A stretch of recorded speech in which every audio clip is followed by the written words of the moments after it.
नमस्कार मित्रांनो, भूधारणाचे प्रकार एकूण 4 प्रकार आहेत आपल्या महाराष्ट्रामध्ये.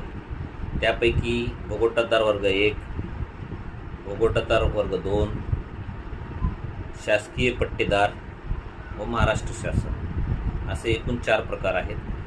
त्यामध्ये भोगोटादार वर्ग 1 म्हणजे ज्याची वैयक्तिक मालकीची ती शेतजमीन असते, तो विक्री करण्यासाठी कोणाची परवानगीची त्या ठिकाणी त्याला आवश्यकता नसते. परंतु भोगोटादार वर्ग 2ची जे शेतजमीन आहे, ह्या शेतजमिनीचं जर विक्री करायची जर असेल तर त्या ठिकाणी शासनाची परवानगी, त्या ठिकाणी शासकीय अधिकाऱ्याची परवानगी घेणे हे कायदेशीर आहे. तसेच पट्टेदार जमीन जी आहे ती पट्टे त्या ठिकाणी नावे करण्यात आलेले असतात आणि महाराष्ट्र शासनाची जमीन ही पूर्णतः शासकीय जमीन त्या ठिकाणी असते. धन्यवाद.